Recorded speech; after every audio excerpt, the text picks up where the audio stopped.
Boa noite, meu amado irmão, minha amada irmã. Que a graça e a paz do nosso Senhor Jesus Cristo esteja com todos neste dia e daqui à eternidade, junto com Deus, sobre a graça poderosa do nosso Senhor, sobre as suas misericórdias, sobre o teu poder. É com alegria que nós entramos em contato de novo, nos aproximamos através da ferramenta que nos é proposta. E eu convido a todos para estarmos meditando, refletindo, estudando na palavra do Senhor nesta noite. Eu chamo e convido a todos para abrirem vossas Bíblias em Lucas, capítulo 18, a partir do versículo 31. Vamos ali do 31 até o 34. A palavra do Senhor diz assim: Jesus chamou à parte os 12 e lhes disse: Estamos subindo para Jerusalém, e tudo o que está escrito pelos profetas acerca do Filho do Homem se cumprirá. Ele será entregue aos gentios, que zombarão dele, o insultarão, cuspirão nele, o açoitarão e o matarão. No terceiro dia, ele ressuscitará. Os discípulos não entenderam nada dessas coisas. O significado dessas palavras lhes estava oculto e eles não sabiam do que ele estava falando. Que Deus possa aplicar em nós a mensagem e a verdade que ele tem para cada um nesta noite. Amém? Meu irmão, a palavra do Senhor diz que Jesus falava tudo o que está escrito pelos profetas. Tudo que está escrito pelos profetas acerca do Filho do Homem se cumprirá. Todo o Velho Testamento aponta para Jesus. Todavia, algumas passagens foram explicitamente proféticas sobre a vinda de maneira mais detalhada, de maneira mais intensa, falando da vinda, da morte e da ressurreição de Cristo. Elas prediziam o sacrifício do Cordeiro perfeito com certa riqueza de detalhes. E eu quero corroborar com o pastor Walter Cunha, da Igreja Batista Betel em Barreiras, que as profecias carregavam uma característica peculiar, a de trazer uma mensagem para o agora, mas também trazer uma mensagem para o que ele chama de ainda não. Por quê? Veremos. Para o agora, porque os profetas se baseavam em muito na vivência atual, ao que o profeta estava vivenciando verdadeiramente, a situação política, econômica, administrativa, a que ele estava mergulhado, ao que o povo estava mergulhado no tempo em que estava se vivendo. E traziam verdades para o povo de Deus, e sempre para que o povo de Deus voltasse para o Senhor, se olhassem e adorassem ao único e verdadeiro Deus, porque uma profecia do Senhor aponta para o próprio Deus. Mas também as profecias traziam a característica do ainda não, porque nela está claramente, nas profecias fica claramente apontado um Cristo, a vinda de um Cristo, que na linha histórica do profeta ainda viria a acontecer, ainda viria a se realizar, ou que ainda em nossos dias algumas profecias ainda estão no ainda não, porque ainda vão se realizar, como o retorno do nosso Cristo, como a sua segunda vinda. Vamos ver como é que isso funciona neste período vivenciado de que as pessoas lembram da morte de Cristo com maior intensidade por causa do feriado, por causa da data comemorativa e da tradição.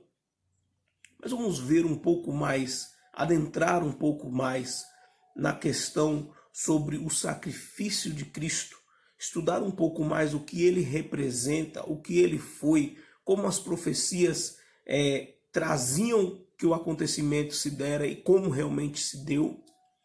Nós podemos ver através do Salmos 41, no versículo 9, quando diz: até o meu melhor amigo, em que eu confiava e que partilhava do pão, voltou-se contra mim. Veja, nesta oração, Davi estava clamando por uma misericórdia, pois ele estava reconhecendo que havia um pecado, ele tinha cometido um pecado contra o Senhor, e que, de certa forma, ali no seu pensamento, ele podia estar sozinho. Numa época em que as alianças eram seladas com banquetes, com partilhas de pão, mas ele sentia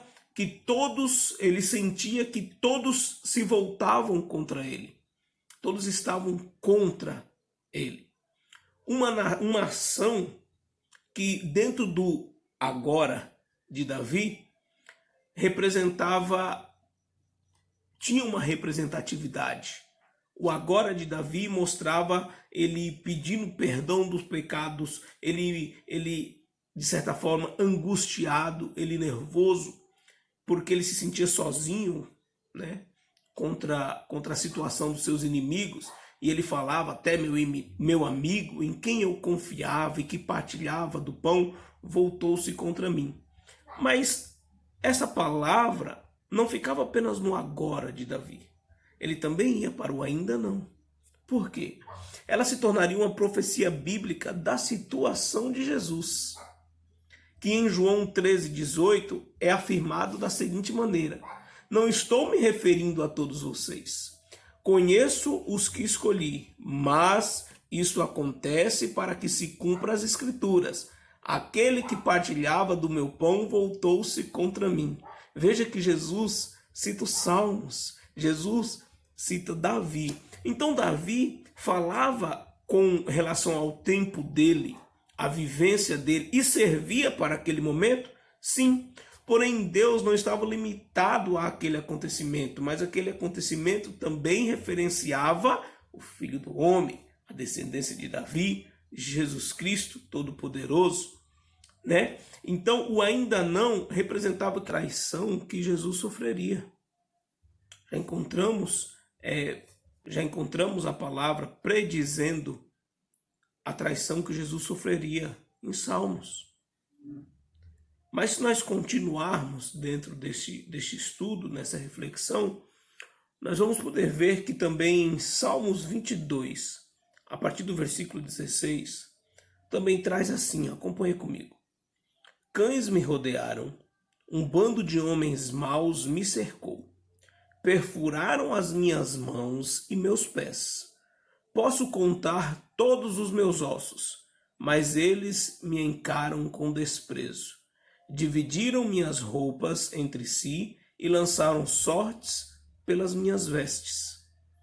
Veja de novo como isso já se assemelha a Jesus Cristo. Mas nós estamos falando da época ainda de Davi.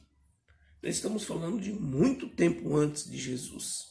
Nós estamos falando de que Davi fazia ainda não, uma profecia que ainda aconteceria, mas aquilo ele falara simplesmente por falar, não, tinha algo que gerava na vida dele e ele era influenciado pelo Espírito para assim descrever, escrever e registrar tudo isso em Salmos. Então, mais uma vez, Davi ele está passando por situações difíceis com ataque de inimigos e no seu agora ele clama ao Senhor por passar por situações difíceis. E em forma de salmos, né, uma forma um tanto poética, ele expressa essa dificuldade. Todavia, este salmo representa muito o ainda não, pois prediz o acontecido com Jesus Cristo. Ele prediz o que Jesus passaria, né? Em João, nós vamos ver isso da divisão de roupas e demais ações, lá em João 19. Vai confirmar esta ação. E este salmo ele é citado pelo próprio Jesus como confirmação profética. O primeiro versículo do Salmo 22, Davi exclama, meu Deus, por que me abandonaste? E Jesus vai citar esse versículo na consumação do plano sacrificial, lá em Mateus 27, 46. Mas aquele brado de Jesus, ele não era de desespero. Não, ele era de vitória. Ele confirmava uma profecia de Davi, afirmando Salmos. A vitória sobre a morte, a vitória que somente Jesus poderia conquistar. E veja que, se o salmista já predizia esse sofrimento de Jesus, o que ele passaria, Isaías também, lá 700 antes de Cristo, ele foi até de uma forma mais detalhista, e o que hoje nós entendemos que era a crucificação. E talvez para aquele povo, o agora deles, trazia um significado, mas o significado seria muito maior para o ainda não, que era para a vinda ainda de Jesus, o que para nós já o conhecemos e já entendemos porque aquela palavra assim era trazida, né? Em Isaías 53, nós vamos ver um texto muito forte, por sinal, e eu vou colocar na tela para que vocês possam acompanhar comigo. Isaías 53, a partir do versículo 3, ele traz disso. Lembra do nosso texto original, que Jesus falava que era necessário que se cumprisse a profecia? Nós já vimos a profecia falando sobre traição em Salmos, vimos já falando também em Salmos um pouco aqui do sofrimento que veio a ser a crucificação. Mas veja, acompanha comigo aí, Isaías 55, a partir do 3. Foi desprezado e rejeitado pelos homens, um homem de tristeza e familiarizado com o sofrimento, como alguém de quem os homens escondem o rosto, foi desprezado, e nós não tínhamos em estima. Certamente, ele tomou sobre si as nossas enfermidades e sobre si levou as nossas doenças. Contudo, nós o consideramos castigado por Deus, por ele atingido e afligido. Mas ele foi transpassado por causa das nossas transgressões, foi esmagado por causa das nossas iniquidades. O castigo que nos trouxe a paz estava sobre ele, e pelas suas feridas fomos curados. Todos nós, tal qual ovelhas, nos desviamos. Cada um de nós se voltou para o seu próprio caminho, e o Senhor fez cair sobre ele a iniquidade de todos nós. Ele foi oprimido e afligido, contudo não abriu a sua boca. Como um cordeiro foi levado para o matadouro, e como uma ovelha que diante dos seus tosquiadores fica calada, ele não abriu a sua boca. Com julgamento opressivo ele foi levado. E quem pode falar dos seus descendentes? Pois ele foi eliminado da terra dos viventes. Por causa da transgressão do meu povo ele foi golpeado. Foi-lhe dado um túmulo com os ímpios e com os ricos em sua morte, embora não tivesse cometido qualquer violência, nem houvesse qualquer mentira em sua boca. Contudo, foi da vontade do Senhor esmagá-lo e fazê-lo sofrer. E embora o Senhor faça da vida dele uma oferta pela culpa, ele verá a sua prole e prolongará seus dias, e a vontade do Senhor prosperará em sua mão. Depois do sofrimento de sua alma, ele verá a luz e ficará satisfeito. Pelo seu conhecimento, meu servo justo justificará muitos, e ele levará a iniquidade deles. Por isso eu lhe darei uma porção entre os grandes, e ele dividirá os despojos com os fortes, porquanto ele derramou sua vida até a morte, e foi contado entre os transgressores, pois ele carregou o pecado de muitos e intercedeu pelos seus transgressores. Isaías diz que ele carregou o pecado de muitos. Meu irmão, Jesus morreu para pagar pelos pecados que ele não tinha. Jesus não cometeu pecados. A profecia já trazia que assim aconteceria com ele. E assim ele veio e o fez.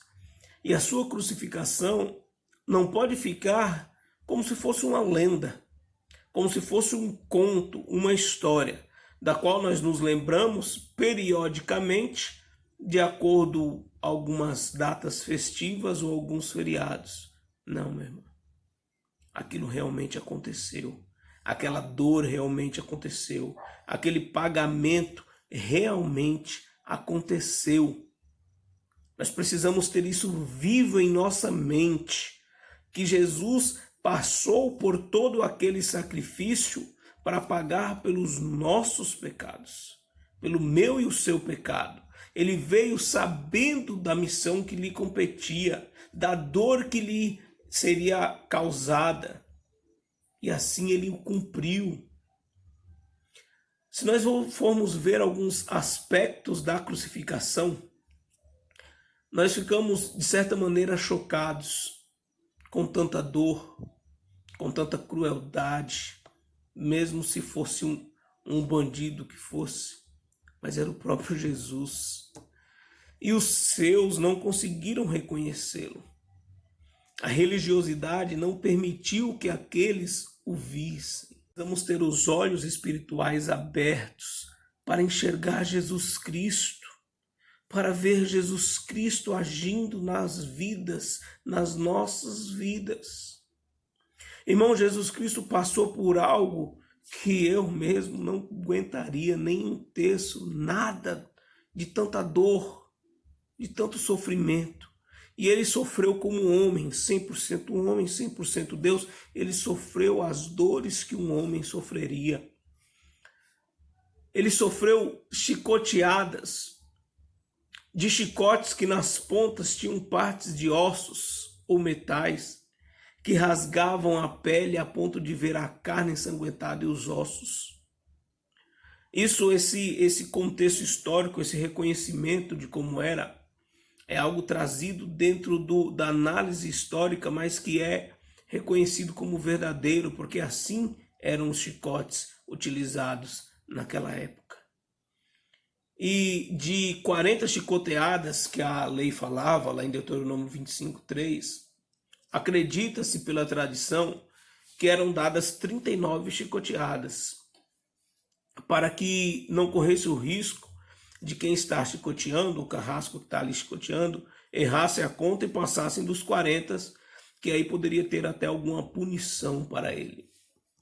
Então Jesus, provavelmente pela tradição, recebeu 39 chicoteadas de uma forma que rasga a carne da pessoa, dilacera, destrói.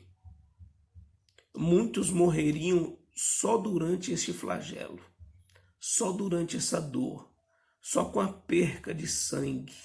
Com a perda de sangue, muitos já morreriam, com a dor extrema, entrariam em choque. Como se não bastasse, ele também recebeu uma coroa, onde acredita-se que os espinhos tinham ali de 2,5 centímetros a 5 centímetros, e cerca de 60 a 70 perfuraram a sua cabeça, o seu couro cabeludo. Imagine a dor. Imagine você sendo o filho de Deus. Não que você vá tomar este poder e esta posição, mas você aguentar tudo isso calado, como um cordeiro calado. E ainda vinha a via dolorosa, que era caminhar até o local onde você vai ser crucificado, onde ele foi crucificado, cerca de 595 metros, depois de ter sido chicoteado, xingado, maltratado. Pensa na dor, meu irmão. Pensando em quanto sofrimento. E esses 595 metros que Jesus ainda caminhou, ainda era com a base da cruz, aquela base horizontal nas costas, cerca de 36 a 50 quilos sendo carregados para que você mesmo fosse crucificado, sendo você um inocente. Quando chega lá, os pregos ou cravos, como queiram, eles adentram o pulso de Jesus. A tradição, e pelo estudo científico, acredita que foi no pulso, deslocando o osso sem quebrar nenhum osso, porque seria um local onde aguentaria sustentar um corpo humano que na palma da mão rasgaria e não sustentaria. E prego de 18 centímetros de comprimento por 1 centímetro de espessura foram enfiados, foram martelados no pulso de Jesus. Pensa na dor. Pensa na aflição. Ao ver aquele prego só tocando para vir a primeira martelada. Ele era preso pelo pulso, pelas mãos e pelos pés. E ficava numa posição totalmente desconfortante. Ali já havia dificuldade de respirar, aumentava a dor, provocava cãibras. Toda a resposta do seu sistema, do seu organismo, já estavam comprometidos, em colapso. O nível de dor é impossível de ser descrito. Por mais que tentamos entender, por mais que tentamos detalhar, não chegaremos perto do que Cristo sofreu. E a palavra prediz tudo isso. A palavra avisou tudo isso. Mas não conseguiam reconhecer. Mas não conseguiram ver o Cristo. E ele falou para os seus, e os seus também não conseguiam entender. Ele falou para os seus discípulos que era preciso que tudo acontecesse, como nós lemos no texto inicial, para que se cumprissem as profecias. Mas a profecia também continua quando chega em Salmos 16:10, diz: porque tu não me abandonarás no sepulcro, nem permitirás que o teu santo sofra decomposição. O salmista aqui está demonstrando uma confiança enorme em Deus. O seu agora é marcado de uma forma que nem mesmo o sepulcro poderia tirar a vida que o mesmo continha em Deus. Mas o ainda não da profecia referenciava claramente a Jesus Cristo e a sua ressurreição. Pois quando procuraram Jesus no seu túmulo, o anjo respondeu àquelas mulheres: porque vocês procuram entre os mortos aquele que vive? Ele não está aqui, ele vive. Lucas 24, 5 e 6 confirma isso. E você pode perguntar, e talvez venha à nossa mente, por que Jesus se sujeitou a tudo isso? Por que Jesus passou por tudo isso? A palavra de Deus diz, talvez no versículo mais conhecido: porque Deus amou o mundo de tal maneira que deu seu Filho unigênito, para todo aquele que nele crê não pereça, mas tenha vida eterna. João 3,16. Esse é o objetivo. Esse é o centro, esse é o cerne.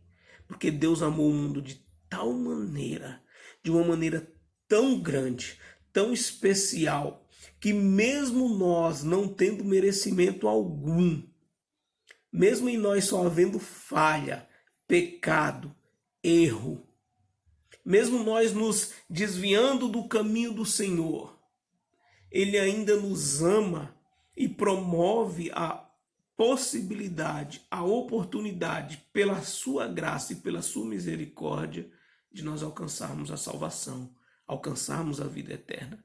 E Jesus Cristo é inserido neste plano porque ele já estava desde o começo junto com Deus. E ele diz em Lucas 22:42, quando ele está ali orando, já prestes do acontecimento, vendo todas as dores que ele passaria, sabendo de todas as dores que ele passaria e que ele realmente sentiria em sua carne, ele diz: Pai, se queres, afasta de mim esse cálice. Contudo, não seja feita a minha vontade, mas a tua. Jesus Cristo aqui já nos ensina também a fazermos a vontade de Deus, a nos entregarmos à vontade de Deus. Jesus Cristo está à beira do seu sofrimento e ele diz: Pai, se quiseres, afasta esse cálice, mas não seja feita a minha vontade, mas sim a tua vontade seja feita. Nós vemos, irmãos, que no Velho Testamento, sempre para perdão do pecado, para retirar a culpa daquele pecado e o resultado dela, um animal geralmente macho e sem defeito era usado para a apropriação dos pecados. Se colocava a mão sobre um animal e é como se a culpa daquele pecado fosse para aquele animal, e aquele animal sacrificado extinguia a culpa pelo pecado cometido. Mas como fazer com esta humanidade corrompida? para que possam ter seus pecados perdoados. Como fazer, como haver uma limpeza, uma purificação? Animais e mais animais já estavam sendo sacrificados, eu acredito que até de maneira indiscriminada. E Deus já falara através dos seus profetas que o que ele quer não é sacrifício, mas sim obediência. E como propiciar isto à humanidade? Romanos 3,10 afirmou, como está escrito, não há um justo sequer, nenhum sequer. Esse homem que vocês veem não é justo. Você que está escutando e assistindo este vídeo não é justo, porque Deus olhou por todas as gerações, passado, presente e futuro, e não achou um justo sequer. Não havia um justo sequer. Só havia pecadores, assim como eu e você. Pecadores que necessitam extremamente da graça de Deus. Porque nós somos totalmente dependentes da graça de Deus. Sem ela nós não somos nada. Somos apenas pecadores. E Romanos 6,23 diz, porque o salário do pecado é a morte. Mas o dom gratuito de Deus é a vida eterna em Cristo Jesus, nosso Senhor. O salário do pecado é a morte, mas o dom gratuito de Deus é a vida eterna em Cristo Jesus, nosso Senhor. O resultado que nós teríamos de nós mesmos seríamos a morte, seríamos morrer. Não teríamos outra saída, não teríamos outra forma, não teríamos outra estratégia para realizar. Estaríamos mortos, estaríamos totalmente afastados de Deus pela eternidade. E isso é o mesmo que morrer. Isso é o que realmente significa a morte entre nós para com Deus. Ainda que nossa carne esteja viva e ativa, se estamos sem Deus, estamos mortos. E o salário, o resultado, a recompensa do nosso pecado é a morte, é o afastamento para com Deus. Em Romanos 3,23 já vai dizer que porque todos pecaram e destituídos estão da glória de Deus, sendo justificados pela sua graça, pela redenção que há em Cristo Jesus. Viu, meu irmão? Por que Jesus teve que passar por tudo isso? Por que ele se dispôs a tudo isso? Meu amado, se Jesus não nos concedesse, através do seu sacrifício, o perdão dos nossos pecados, se ele não nos justificasse, se não fosse pela sua graça, nós estaríamos perdidos, porque a palavra afirma que todos pecaram, estão destituídos, afastados da glória de Deus. E é necessário que tenhamos a graça dele para que nós possamos alcançar a salvação. Então, Jesus, aí em Romanos, vai falar, lá em Romanos 4,25, vai dizer que ele foi entregue à morte por nossos pecados e ressuscitado para a nossa justificação. Olha a importância disso, meu irmão. Jesus morreu pelo seu pecado, pelo meu pecado, pelos nossos pecados. O plano da salvação consistia em Jesus passar pelo que passou, por toda aquela dor para pagar por nossos pecados, algo que nós não tínhamos possibilidades, porque não há um justo sequer dentro da humanidade. Era necessário que o Cordeiro perfeito, sem mancha, sem defeito, perfeito, se sacrificasse para pagar pelos pecados de toda a humanidade, em todas as gerações, desde que se cumpra qual? 1 João 5:11, 12. E este é o testemunho. Deus nos deu a vida eterna, e esta vida está em seu Filho. Quem tem o Filho, tem a vida. Quem não tem o Filho de Deus, não tem a vida. Meu amado, se você está em Cristo Jesus, se você é uma nova criatura, você tem vida. A vida lhe é proposta e é uma vida do porvir eterna em salvação, adorando eternamente o nosso Deus, o nosso Senhor, em perfeito amor.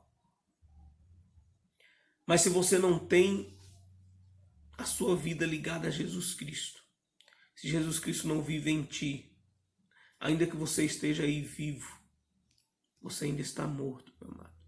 É preciso que você renasça para Cristo Jesus, porque este é o testemunho. Quem tem o Filho tem a vida. Quem não tem o Filho não tem a vida. E o Filho é Jesus Cristo. Jesus Cristo morreu pela minha, pela sua, pela nossa culpa. Pagou o preço pelos nossos pecados e nos justificou. Entregue a sua vida a Cristo e deixe que Cristo viva em você. Lembre-se que o sacrifício de Jesus não foi uma lenda, não foi um simples conto, ele é real. Aquele sacrifício aconteceu. Aquele homem foi chicoteado por sua culpa. Imagine aí, faça um exercício mental. Ele foi chicoteado, teve sua carne rasgada por sua culpa. Ele está pagando por algo que foi culpa sua, que foi culpa minha, que foi culpa nossa. Os espinhos, aquela cruz, aquele peso, aquela aflição, aquelas dores, tudo aquilo que ele não merecia, ele pagou por você e por mim. Às vezes nós já nos levantamos, mas eu não fiz isso, eu não fiz aquilo, quando é algo dentro do nosso campo humano, e Jesus Cristo pagou por você sem ele merecer. Simplesmente porque ele era o perfeito, Filho de Deus, unigênito. Ele se sacrificou para que pudéssemos ser salvos. E pela graça é que nós somos salvos.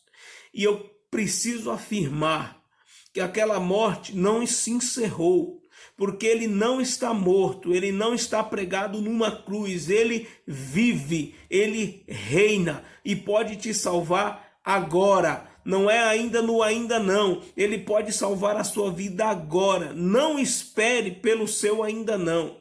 Amanhã pode ser tarde. Esse sacrifício criou um ainda não para todas as gerações que se seguissem, mas manifestassem graça em nossa vida agora, e poderá manter pela eternidade, te manter pela eternidade em graça, pelo sacrifício que ele realizou, desde que estejamos com Deus. Meu irmão, que nessa sexta quer lembrar da morte de Jesus Cristo, por tudo que Jesus Cristo passou, mas ele mesmo disse que assim deveria acontecer para que se cumprissem as profecias. Nós vimos algumas aqui, tem mais. Todo o Velho Testamento fala de Jesus Cristo, aponta para Jesus Cristo. E ele veio e pagou. E quando ele fez o seu ato sacrificial, ele abriu a oportunidade para que eu e você, que não estamos dentro do povo judeu, aquele povo escolhido, mas que hoje também necessita de Jesus Cristo, pudéssemos alcançar a salvação, pudéssemos alcançar a eternidade com ele. Porque como diz o nosso amado pastor Agostinho, nós não entraremos no céu porque fomos bons. Entraremos lá porque lá Jesus Cristo vai dizer: Pai, ele está comigo. Você está com Cristo para entrar no céu de Cristo junto com ele? Lembre-se, o sacrifício de Cristo aconteceu porque Jesus amou o mundo, Jesus amou você de tal maneira que deu o Filho unigênito para que todo aquele que nele crê não pereça, mas tenha vida eterna. E assim como aconteceu na realização das profecias do Velho Testamento que prediziam a Jesus Cristo, ainda temos um ainda não para acontecer, que é a vinda de Cristo, que ela acontecerá. Ela pode ser hoje, ela pode ser amanhã, nós não sabemos, mas ele está vindo. As profecias não falham. Creia no Senhor Jesus Cristo. Tenha vida no Senhor Jesus Cristo. E que Deus, meu irmão, possa te abençoar de sobremaneira. Eu convido você para estar orando junto comigo. Deus, em nome do Senhor Jesus Cristo, clamo, meu Pai, para que o Senhor possa consolidar esta palavra a todos que estão acompanhando, meu Deus. Ó Deus, que o Senhor possa dar a certeza, meu Pai, da tua proximidade, da tua guarda, dos teus braços abertos.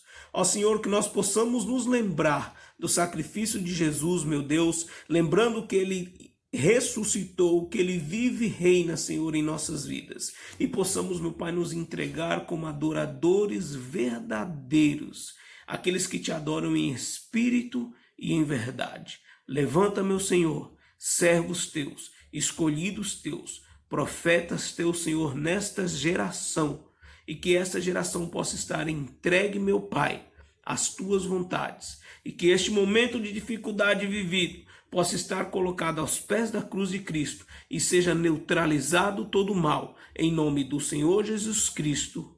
Amém. Meu irmão, que Deus te abençoe, que Deus te guarde, que Deus esteja presente em sua vida, que os anjos estejam acampados ao redor de seu lar, de sua casa, de sua família, te protegendo, e que haja cada vez mais um crescer e um amadurecer na fé e uma santidade. Assim eu louvo e bendigo e glorifico o nome de Jesus. Amém.